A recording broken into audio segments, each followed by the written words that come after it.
My name is Lois Haight Harrington, but I go by the name of Haight as a judge. Lois, L-O-I-S, Haight, H-A-I-G-H-T, Harrington, H-E-R-R-I-N-G-T-O-N. Thank you. We'd like to start with the beginning of your involvement in the crime victims movement. How, why you happened to become involved, and what was the context? I actually started in the crime victims movement, I think, when I was a prosecutor in Oakland. I worked with a lot of crime victims. My husband moved back east with President Reagan, and I followed 6 months later. I thought he was just going to go back for a short time.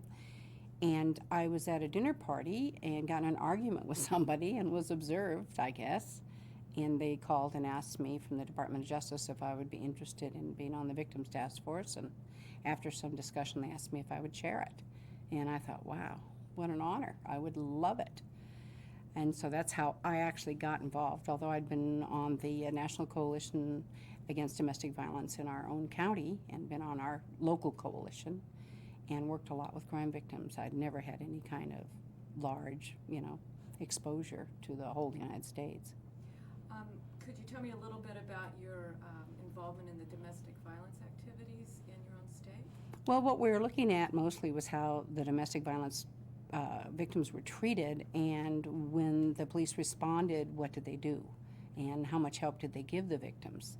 Because when the victims came to court, of course, as a prosecutor, a lot of them were reluctant to testify, had changed their mind, were fearful of intimidation or what would happen if they testified. So we were looking at programs and ways to handle them better, to give them more confidence, to protect them, and to protect their children so that they could testify if need be, for safety for themselves and for their children. That's what we're focused on in Oakland before I came to Washington. But I worked with all types of crime victims. As a prosecutor? Yes, as a prosecutor. Robbery victims and sexual assault victims as well. And parents of murdered children, too. Did you have protocols at that time in your career that were fairly victim sensitive within your agency? No. Actually, one of the things that made me really think how important this was, I remember sitting in my office as a prosecutor, and there was a fellow prosecutor who was very good in court sitting next to my office, in his office. And I heard him say to a victim, and I happened to know that he was doing a rape case that day, I heard him say to the victim, spit it out. Just spit it out like spinach. Just spit it out. And I got up from my desk and walked around, and I said, that's just not going to work. You just can't tell her that. And that kind of flashed on me when I came back to Washington, that there's so many things we had not been sensitive to with victims of crime. And it was a real treat and an honor to be able to work in that field that I'd seen kind of firsthand, but not being a victim myself. Just carrying on in that context, describe the field of victims' rights and services 30 years ago, or when you were first involved in the field or as a prosecutor, and the context of the era. We had kind of a special office. We had a man named Harold Boscovich who headed our office, who is still heading the office and is still incredible. I mean, this man should be cloned for what he has done. He actually had an office that he got funded with the OLEAA funds for the district attorney's office to have a victims unit. And he actually helped bring victims to court and helped sit with them and had people sit with them.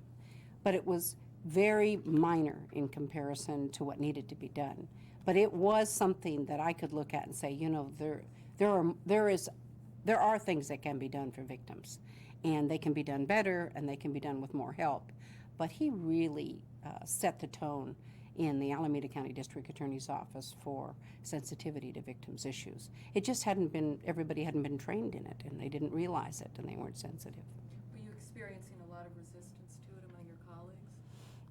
No, not resistance, just kind of indifference. Well, you can do it the way you want to do it. But I don't want to pretend like I was this great victim advocate going in there against the world, because that's not true. I was just a small cog in a big wheel and trying to do my job. I just noticed some of these things as we're going along, and I noticed that how terrifying they were to testify. I remember telling a story to one of the victims, and I thought, I have to tell them all. They're terrified to testify, and I told them a story of when I'd been a prosecutor, and I'd witnessed an offense, and I was called to testify myself. And I was in the middle of a trial when I was called out, and I had told the judge, and I was so arrogant. Oh, I have to go do my duty. I have to go testify. And I walked next door into a court, and they got me up in the stand, and they said, "What's your name?" And I went, Lois Haight. And I thought, I now know what these victims feel like. And I was always able to relate that to the victim, to say, we all get nervous and it'll pass, and even I who, appear so confident. But frankly, it was a very good experience for me to have that. But there was just a lot of things that I saw, but they weren't anything in the scale that I was able to see later as chairman. In your pioneering areas of victim assistance, what was the greatest challenge that you and your colleagues faced in effecting change? Now, are you talking about once I became chairman of the Task Force on Victims of Crime? What was the biggest challenge then? Ooh, what was the biggest challenge? I think probably the biggest challenge was having people take this seriously. That if we were not talking about stories that were exaggerations, or, we were talking about really serious issues that were going on daily in people's lives. And I think that was, and getting publicity for the victims' issues. They hadn't had much publicity. They had been working, the Rape Crisis Center in San Francisco. There were about 7 places throughout the United States that had some good little core victims units working. But they weren't getting the kind of publicity that needed to make national change and to make changes within their states. So I think trying to get the public attention to focus on how out of balance the criminal justice system was, how much the criminal justice system supported the defendants and the judges and the attorneys and ignored and mistreated and neglected the victims of crime. How did you conceive And blame them. That's what the biggest thing they did.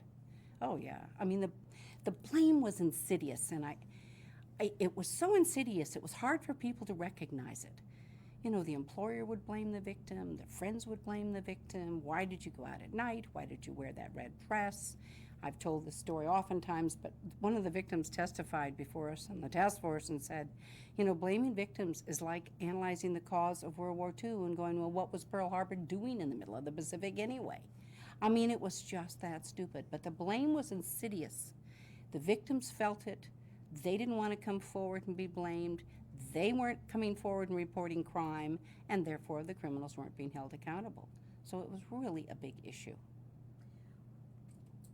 The process of the task force, how did you conceive of it in your committee, and how did you implement it in order to collect all of the information that you collected across the nation? I have to tell you, it was a real blessing.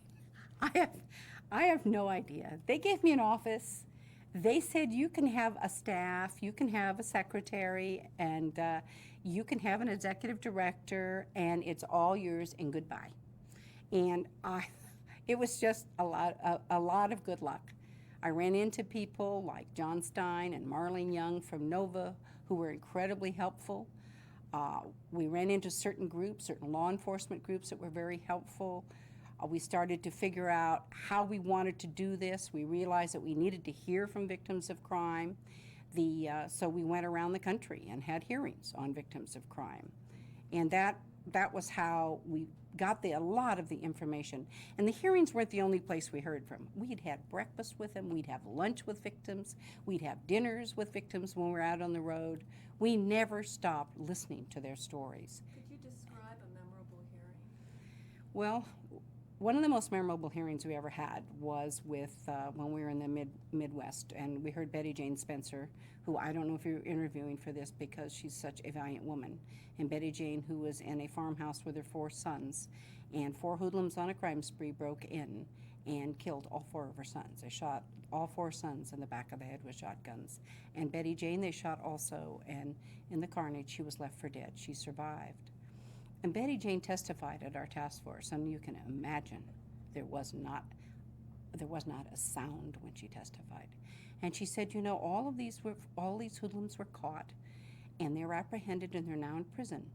But she said, I'm the innocent victim.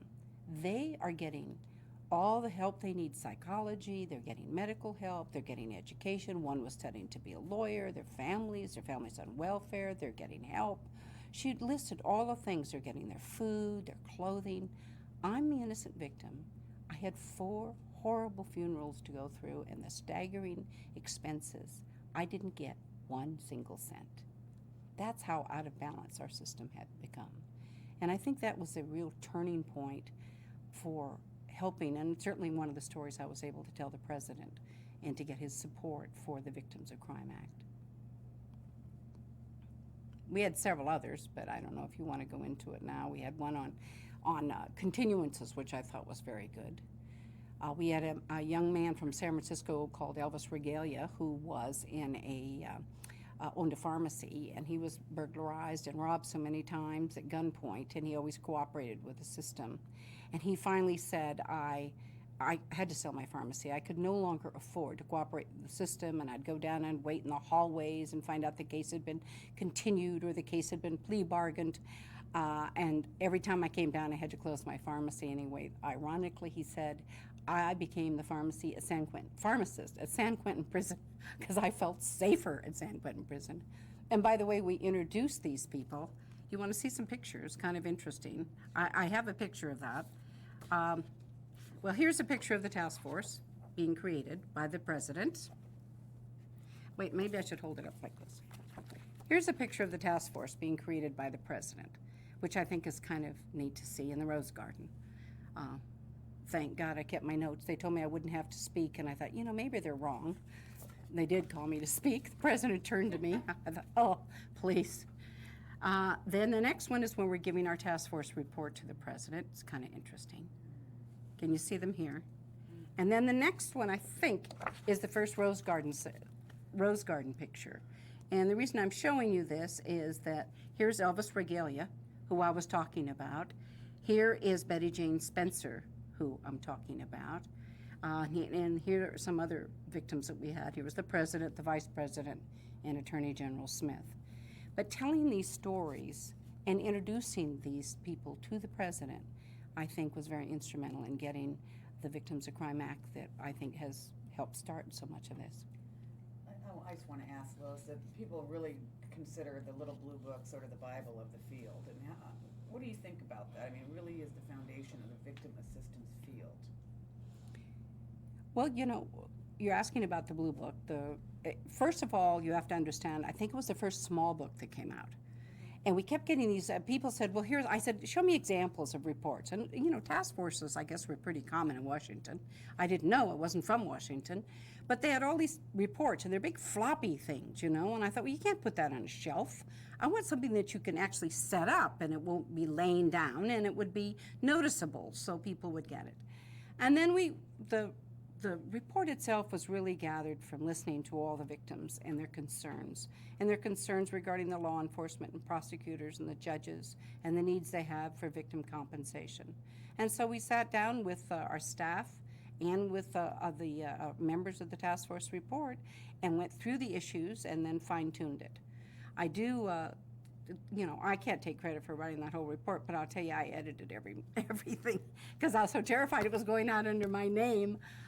But the one thing I am proudest of is in the beginning of the report, here's the task force report, in the beginning of the report, we did a description in the day and the life of victims. And I had to lock myself in my den for 2 weeks. My husband brought me meals. He took care of our children, and I wrote that. And that, I think, helped set the framework for the horrors that we had heard, the abuses that we had heard, and the blame we had heard. And from there, we wrote the report with the assistance of everybody, and it was a real collaborative effort from those on the task force and the staff. Would you say that, or could you identify tactics or strategies that you employed that were successful? First of all, developed for this? Right. First of all, getting the attention and getting a lot of media attention for this. This wasn't a media attention for myself. I wasn't running for anything. It was media attention for the issues for victims. And we had a lot of press conferences where victims themselves were highlighted. This is where John Walsh came. He testified at our task force in Washington, D.C. to focus on victims of crime. And the other thing was a lot of TV. I actually was on quite a few shows talking about victims of crime, perhaps not so eloquently, but getting the word out and talking about things that people needed to know and how out of balance our system was. And then when I became Assistant Attorney General, I actually took approximately 350 trips around the United States, talking to legislators and judiciary committees and, governors, and all trying to get them to get behind this.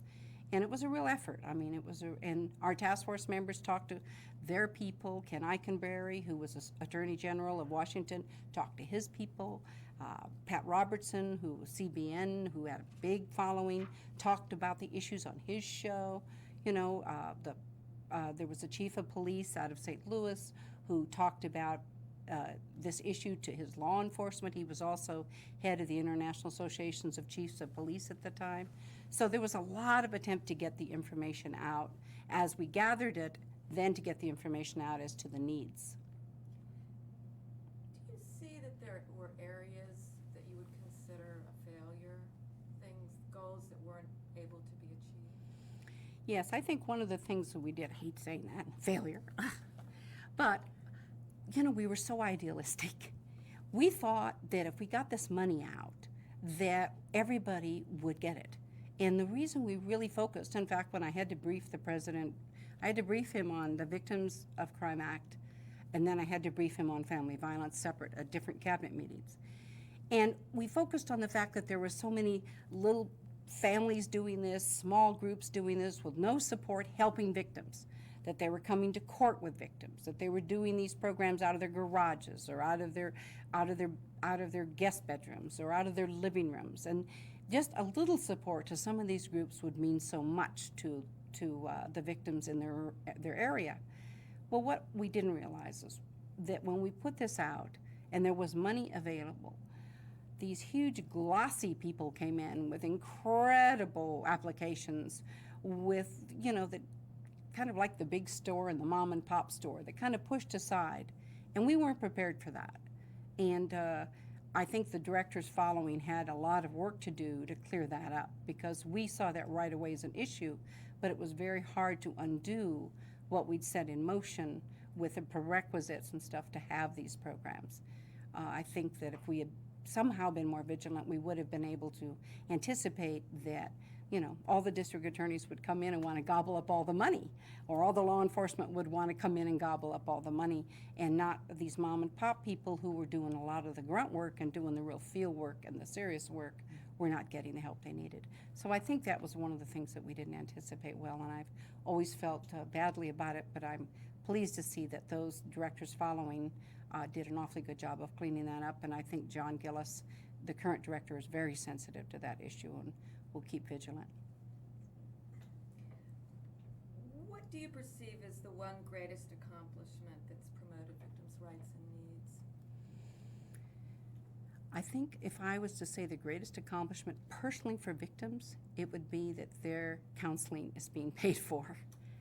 I felt that victims had so many personal issues. They blamed themselves, they felt violated, they felt isolated, they were blamed in this system.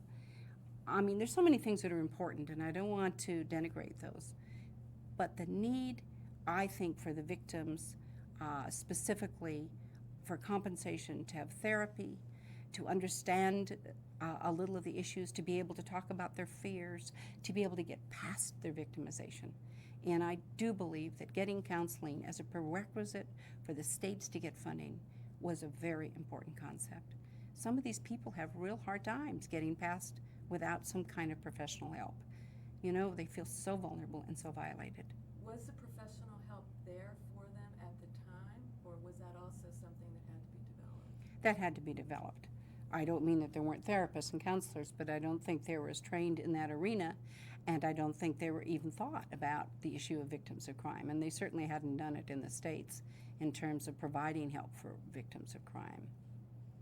There's a couple other issues that I think are very important. I think it was very important to have the judges know the consequences of the defendant's actions before they pass sentence. Not every crime is alike. Every crime has something different to it.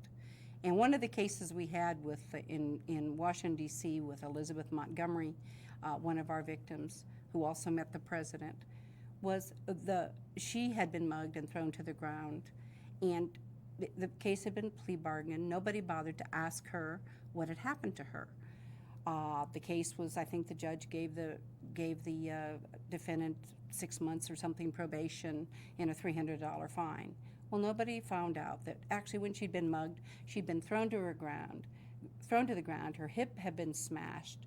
She was absolutely incapable of walking without a walker. She had to sell the home she lived in all her life because it had stairs and she could no longer maneuver those, and her medical expenses were staggering. That's just not justice. So the consequences of the crime must be known to the judge before sentencing, and the victim must have a right to present that to the judge so that it can be a fair and balanced sentence for everybody. I think that was another very, very important part of the task force and what we learned and what we pushed. You indicated there might be one more. Oh, there's so many. I think, where do we start? You know, I brought one of these booklets called 4 Years Later, and some of the issues in it, we looked at where we were 4 years before, and we looked at it 4 years later. And a couple of the issues struck me, and I just, because I think they are so important. Number one, in 1982, only 8 states even had a victim impact impact statement allowed, not that they were read, but even allowed. As of July 1985, 39 states had. Only 3 states even allowed the victim to speak at sentencing. Now all states do. Very few states, 1 only allowed the victim to have input at any of the key decisions of plea bargaining. Now a majority of the states do. Another issue I thought was so important was the victim to be able to testify at parole hearings. You know, we found out that most parole hearings were held, the basis for the information from the parole board was the defendant's statement about what happened. They had no idea what had happened to the victim. So the victims being able to testify at parole hearings, there was 0 allowed that in 1982. Now I think every state allows for victim input at parole hearings. Some allow it personally, some allow a written statement, and almost all states now provide for victim notification that the person is going to be paroled, which is very important because victims want to know that. Another thing was assuring the prompt return of property. Nobody had any policies for that. A victim's property was taken for evidence, and nobody ever bothered to return it. And one that happens to me all the time in court, we have a list of a bunch of things here, and of course victim compensation and stuff, but one that happens to me all the time is protecting the victim's but address and phone number from the defendants. And you know, routinely, and there was no protection at the time, in 1982, 0. Routinely, the police reports with the victim's name and address and phone number were given to the defendants.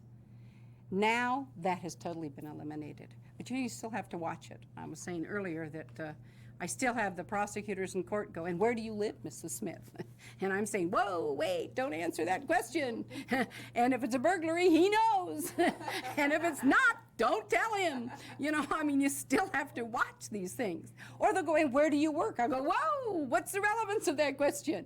You know, to protect the victim from having to give unnecessary information because they're scared anyway. And they have a right to be. Some of these people are very intimidating and are vindictive. So it's very important, and I think that's another very important thing we did. I think every state now has protection for victims and witnesses' addresses and phone numbers, and the police reports are no longer given. They have to redact the address and the phone number before the police report's given.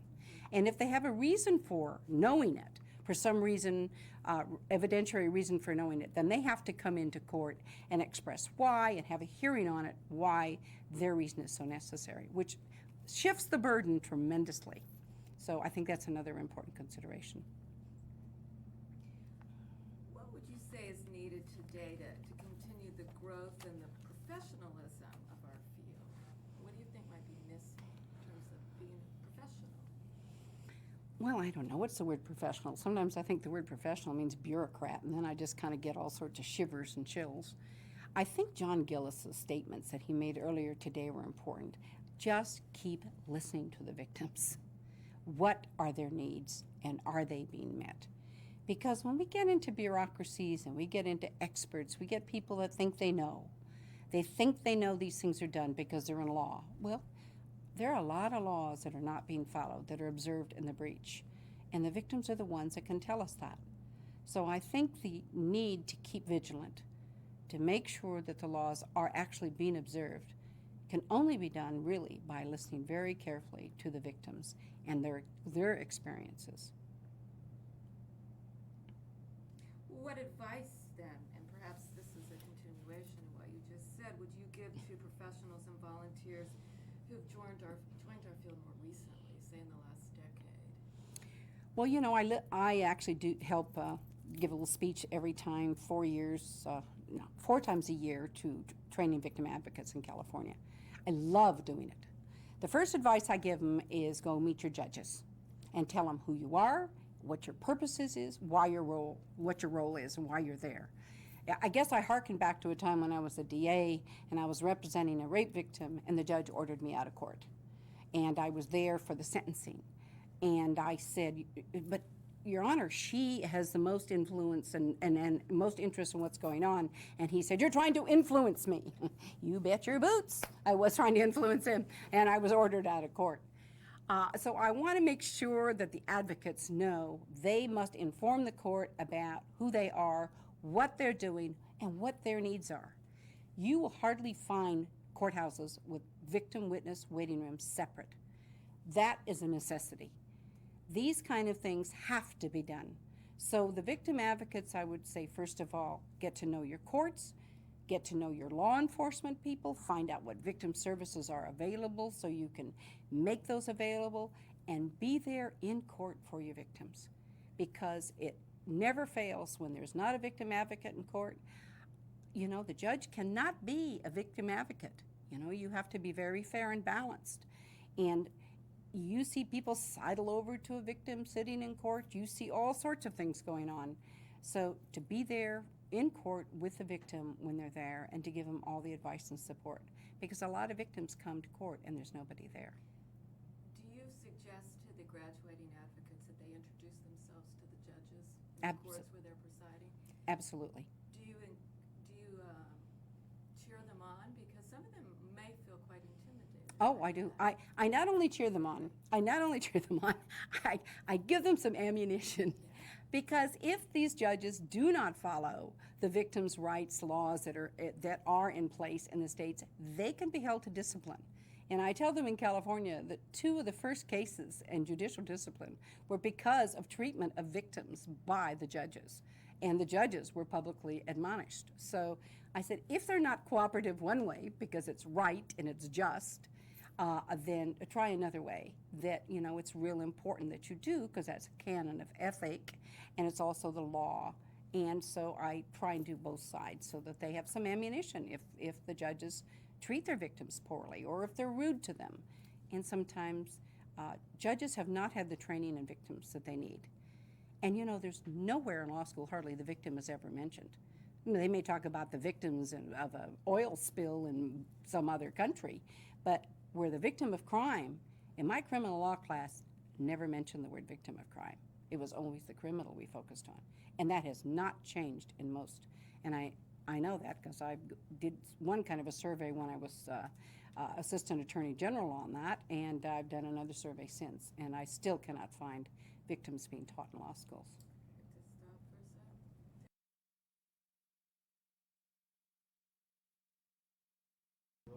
What about the fact that law schools don't teach lawyers about crime victims' rights?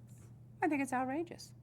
I mean, it just shows how skewed the balance has become in our system when they don't realize the other party to the proceeding is the victim.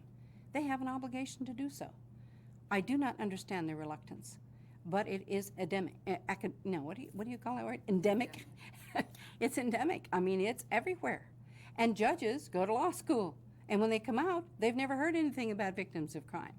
So they have to either be educated separately, or they have still some of the same old types of behavior and thought processes that blame victims and then ignored them and mistreated them, and they don't realize it. So it's just very important that we teach it in law school, that attorneys are sensitive to it, and that judges are sensitive to victims' issues and victim concerns. They have to understand that you can protect the constitutional rights of the defendant, absolutely, without ever abridging the constitutional rights of the defendant, and still treat victims well. What do you see as the best use of VOCA funds for victims? First of all, to make sure that what is in law is happening, that we are actually doing what the law says we should do. And that first, I think there should be some studies on that issue. And I'm not a real study person. I'm not a bureaucratic, let's research the world kind of person. But I do think there should be some very realistic studies about these are the laws, is it happening? I think we need to do that. And that may be just for the Bureau of Justice Assistance or research, the National Institute of Justice. But for the victim funds, I think we should be supporting the programs that are supporting victims. I think we should be reimbursing them, sustaining them, helping them hang in there. Because if we don't, then we're going to be back right where we were at the beginning, where victims aren't reporting crime because they're treated so badly. You know, that was one of the arguments when I was arguing also to the cabinet, to try to tell them if we treat victims poorly, if we don't treat them well, they will not cooperate with the criminal justice system, and they will not report crime, or if they do report it, they won't testify, and then the criminal is free to prey on more and more victims. There is no accountability. I think that same thing for the VOCA funding. We have to keep the programs going that are there. We have to create new ones. We have to make more programs to reach more victims, because they're certainly not all being reached, and there's not enough to go around. There's just not enough people in those programs to help all the victims that we see. I don't see all that many victim advocates in my court, and I'm just a stickler about it. But I think that it is still very important, and the thing that tickles me a little bit is when we created this, and getting this fund was so hard. You have to understand, you know, this was a time that people were concerned, and I mentioned earlier about everyone thought this was an entitlement, and President Reagan, thank God, thought it wasn't and was able to identify that. But when we put the cap at $100 million, we thought, wow, what a lot of money that is. They'll never reach it. We thought we were doing something great, capping it at $100 million. And of course, capping it was the only way we could ever get it out, get the legislation passed. And now, you know, years later, 20 years later, what's $100 million in our economy today? So we were a little short-sighted, but quite blessed to get it at the time. The task force also gave birth to the idea of the federal constitutional amendment, and there have been many. It's been a long process, and we're coming again around to a time where it's become very important, and there's a lot of energy behind it. Could you talk a little bit about that? Well, all of us were really in accord with this, I think, on the task force pretty much at the beginning. We all thought this was a real strong possibility. But let's give law enforcement, the courts, the prosecutors, the states, let's give them a chance to do it. We put out the programs that were needed. We funded a lot of things that needed to be needed. Nothing, I'm not trying to say we funded all of them. We got the start going. Let's see if they can do it. A lot of them said they could do it. You know, I told you I went around, talked to all these legislators and talked to these governors and talked to people. I spoke to all the governors' associations, everything. They can do it. And of course, everybody was kind of hesitant about an amendment. That's a pretty significant event to make a constitutional amendment. And you don't want to add one if you don't need it, because you don't want to just be amending the Constitution without having a real good basis. But the time has come. The time has come. We can't just do it. There has to be some rights with teeth in it. And the only way I think we can do that is with a constitutional amendment now. And I said this about 5 years ago. I finally came on board. I was one of the ones that said, I think we should wait. I think we should wait to see if this can be done without one. It can't be done without one. As I said, what's in law is not in fact. And we've got to put teeth into it so that we can make these laws real. What vision do you have for the future of this field? I think we have to, well, I have a vision of the field of helping more victims, which I think is important. I would like more attention to child victims. I don't think we focused enough on child victims. I think we've given it a lot of lip service, but there's tremendous amount of child victimization out there that is gone underreported and not responded to well. I think we should focus on child abuse in dependency courts too. These are victims, and they're horrendous victimization that should be attended to, and they're not attended to at all by until they get into criminal court, they're not attended to at all by our victim advocates. So I think this is an area. I think we're doing quite a bit with family violence in terms of abuse between a husband and wife or partners. I think we are really focusing on that, and there's been a lot of focus on that. But I would like to see more attention to child victims. I think we give a lot of lip service to our love of children, but when you look to see what we do, it doesn't seem to be quite that good. Is the response system or the court system not broad enough to include all of children's needs, or where are the holes that are One of the causing it to not be addressed? One of the holes, when I got into the court I was in, I was told all the time about the counseling for the assailant, nothing for the child victim. The adult victim, yes, but not the child victim. I said, well, what about counseling for the child victim? And people would look at me like, like they used to look at me for restitution, like, isn't that a basic tenet of civil law, They'd look at me and go, well, they're only 5 or 6. I go, they've been really seriously sexually molested, abused, violence. They need counseling. So I think it's kind of everywhere. I just don't think that people are focusing on the child as a victim and their needs.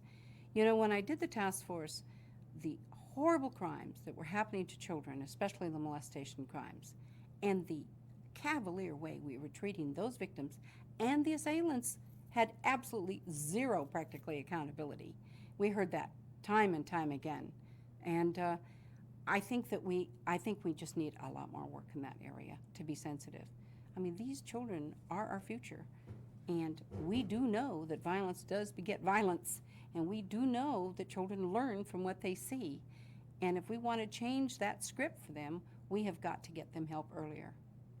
Do you think that criminal justice professionals haven't been able to wrap themselves around the incredible harm being caused to children out of fear? No. Children don't talk about it. Because They can't express themselves. There are a few children lobbies, but I've never seen anybody I hear about him in Washington, but I sure never see him on the local scene. I hear about these children's lobbying here for these rights and children's lobbying here for that. I don't see him on the local scene at all, and I talk to judges from around the United States. I do the judicial training, at the Juvenile Judicial College 4 times a year. They don't talk about any kind of information they're getting from any of these lobbies. I think it is the children don't have a strong enough voice. A lot of them are not able to speak or able to articulate, and that they're forgotten. I don't think it's intentional. I don't think it's ill-conceived. I just think that they are forgotten, and that we have not focused on the harm that does to them and what it does to their adult life if it's not taken care of right away. What's your greatest fear for the future of our field? Well, I was very concerned to find out that we have a juvenile kind of a prison here called the California Youth Authority, which is where we put the most serious offenders.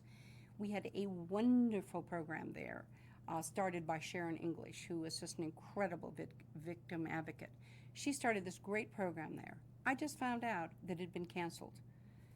When I had read the reports from the California Youth Authority, I had read terrific strides people had made, and the reason was as they went through this victim empathy program. My biggest fear is that these programs that have been put into place, they are terrific, will be deleted. And my biggest fear is that funds will be taken because they think they're needed somewhere else, and that we will start chipping away at the progress we've made, let alone being able to make more progress that we need. Were the funds for the program diverted to something else? I haven't found that out yet. In fact, I came into this interview madly asking people here because I was concerned about what I'd heard in the adult field as well. I assume they were because they're no longer there. And that victim empathy program was one of the ways people can identify with what it feels like to be a victim, and one of the importance of that to stop future victimization, I think, is very important. I'd like to see that in all the prisons. I would like them all to have that. But let me tell you one other overriding concern I see. And this is an issue that I am absolutely emphatic about. We have got to stop the use of illegal drugs. 90% of the cases in my court are caused by the assailants using either methamphetamine or cocaine. I see some heroin. They're all using marijuana. We have got to stop it, because this is the basis of most of the violence and the reason. They may have other reasons they use them, but under the influence, they do horrible things to other people. If we did not have illegal drugs in our country, we would have 1/8 of the victimization that we see. People do things under the influence of illegal drugs that they wouldn't normally do. They lose conscience, they lose ability, they lose judgment and perceptions, and they make innocent victims of us all. And it has got to stop. We have got to get serious about illegal drug use. And anybody that wants to legalize drugs, please come sit in my court 1 day, 1 week, and listen to the victims' stories and listen to the defendants' histories.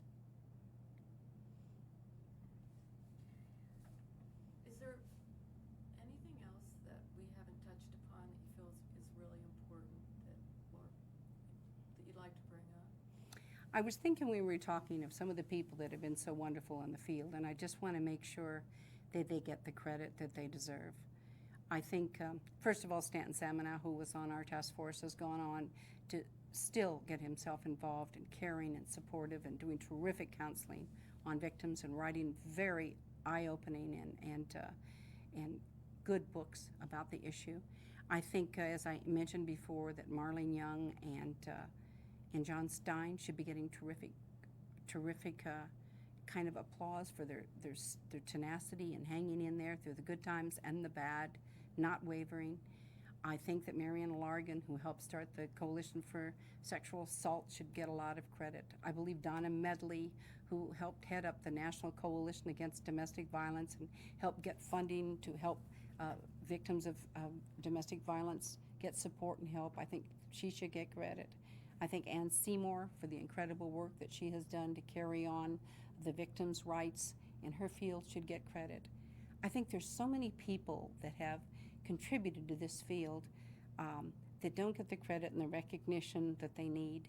You know, when you say, what have I done? I've just built on what so many other people have done. And I think we're very fortunate to have people that have stayed so long and cared so long and been there for the victims of crime.